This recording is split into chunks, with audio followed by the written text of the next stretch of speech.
there, friends. We are officially entering phase 2 of our reopening journey. Now, what does that mean? Well, phase 2 means that we begin encouraging house gatherings to meet outdoors in person during the week and to start hosting what we call viewing parties. A viewing party is a gathering together to participate in the online worship experience, but doing it together in person.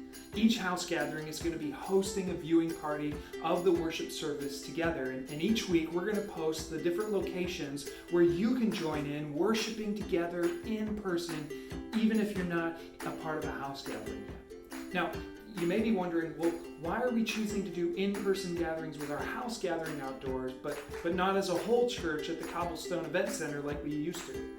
And there are really 3 reasons for that. Numbers, communication, and guidelines. Now, let's talk about the first one, numbers. According to local health officials, smaller gatherings are statistically less likely to have somebody show up who's carrying COVID-19, whether they are carrying with symptoms or without symptoms. In other words, the smaller the gathering, the less likely that we continue the spread. Now, the second reason has to do with communication.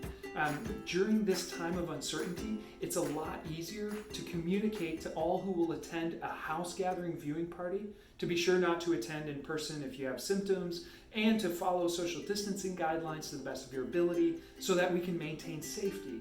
Whereas our whole church gatherings, they're public and they're open to absolutely anybody, even those that we haven't been able to communicate to yet and talk about these guidelines and precautions. And so smaller is just easier from a communication standpoint right now. And lastly, it has to do with health guidelines. In order to ensure the health of those who would attend a large group gathering, if we did a large group in-person gathering, it would mean that we wouldn't be able to have children's ministry, we wouldn't be able to do any singing, really no group participation. The guidelines for keeping the bathroom safe and clean would have to be repeated after every single bathroom user, and worst of all, we wouldn't be able to serve coffee.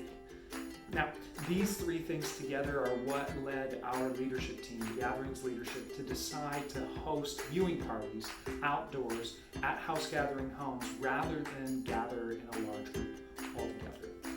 Now, I want to share with you the sort of why behind this phase.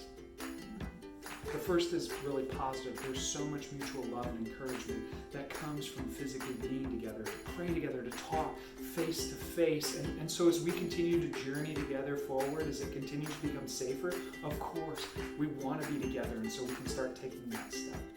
But we also want to move slow, considering those in our society who are particularly susceptible to the disease. And so following the CDC's guidelines for social distancing whenever possible, and doing our best to mitigate the spread of COVID by making hand sanitizer widely available at our gatherings, it's a decision that we make based not on my own sense of safety, but rather for the sake of others.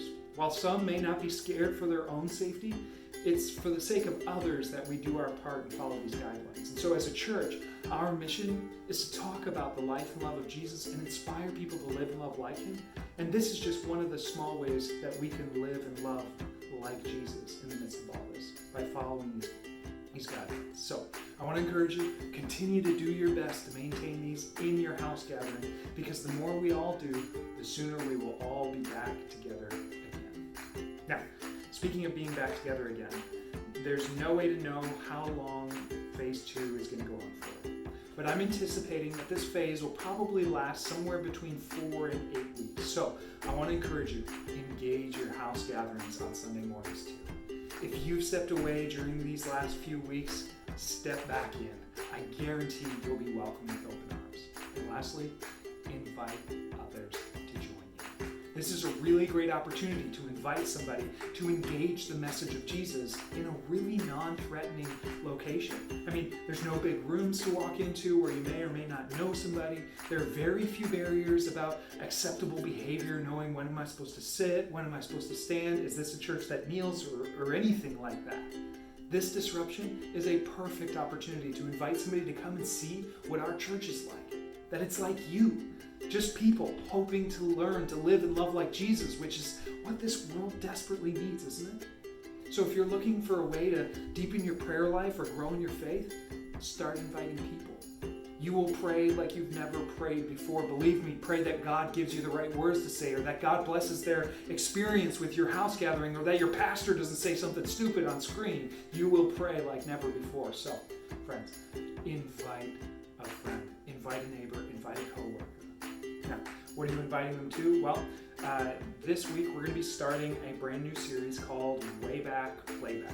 You know, when I was a teenager, before we had iPods and iPhones and MP3 players, I listened to the radio. I used to listen to the station called 102.1 The Edge. It was an alternative rock station based out of Toronto. And every now and then they would announce the next song as what they called a way back playback, a song from some other decade that connected with people who remembered it well. And that's what we're going to do. We're going to look at some of the songs that gave honest expression to human experience, some of the songs from the Psalms. And this is going to be a great introduction to reading the Bible for a lot of people who currently don't. If you've got a friend who sees the Bible as being outdated, obtuse, or even offensive, not having any value to offer today, you should invite them to your viewing party this week for this series, Way Back Playback. And with that, we'll see you from the screen.